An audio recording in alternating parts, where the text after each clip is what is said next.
l'évêque Charles de Foucauld, un certain jour d'octobre 1886, entrant dans cette église pour demander à l'abbé Huvelin d'être instruit des choses de la vie chrétienne. Après avoir à plusieurs reprises dans des églises fait cette étrange prière, comme il dira lui-même, « Mon Dieu, si vous existez, faites que je vous connaisse ». Et l'abbé Huvelin, d'un ton impératif, lui a demandé de se mettre à genoux dans le confessionnal, de se confesser et de recevoir la communion.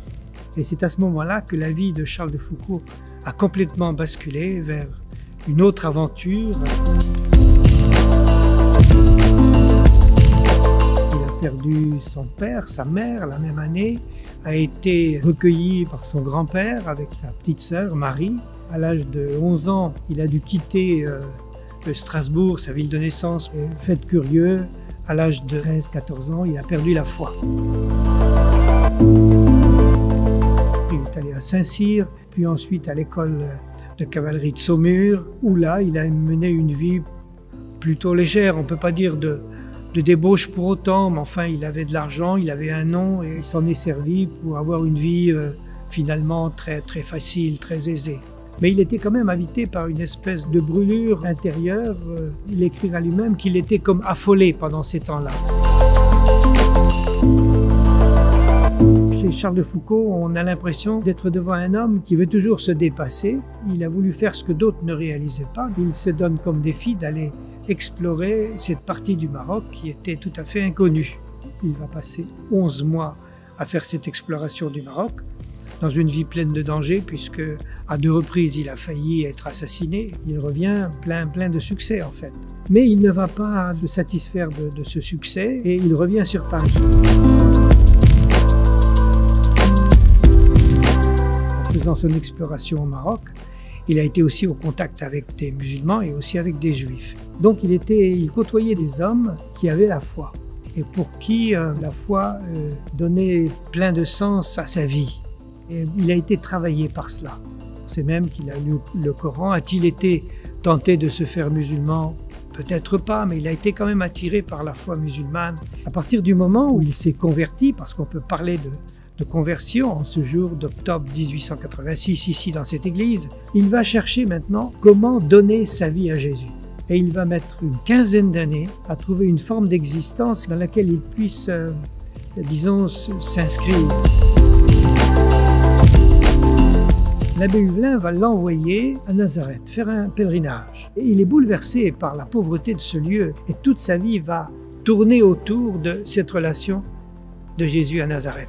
Jésus communiquait à travers sa propre personne, il parlait de la pastorale de la bonté. Il savait très bien qu'il ne pouvait pas communiquer par la parole Jésus vivant, mais c'était à travers sa propre personne qu'il envisageait de pouvoir faire rayonner ce Jésus qu'il portait en lui. Le secret de l'évangélisation pour lui, c'était ça. En juin 1901, il est donc ordonné prêtre. À partir de 1905, il va s'installer à Tamanrasset.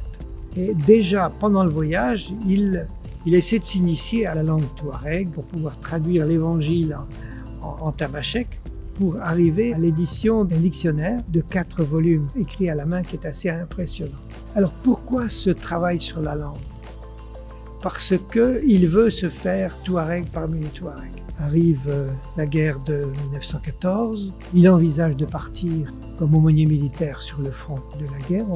On le dissuade, on lui dit non, il faut rester à Tamanrasset. Il a fait construire un fortin. C'est le soir du 1er janvier 1916.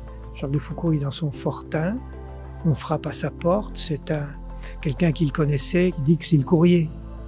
Charles de Foucauld ouvre la porte, il est tiré dehors, lié pieds et poings dehors, gardé par un jeune touareg de 15 ans. Il y a un moment de panique et le jeune homme est pris de peur, il tire et il tue Charles de Foucauld à ce moment-là.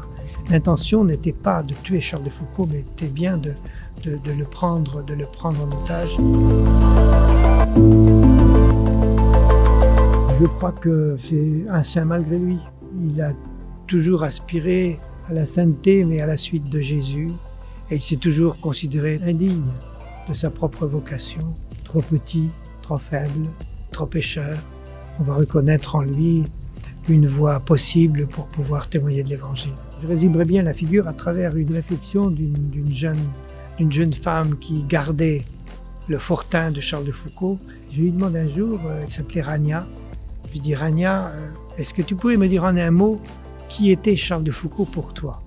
Elle s'arrête un peu et elle me dit, Charles de Foucault, c'est un homme qui avait tout et qui a tout laissé pour avoir ce qu'il n'avait pas.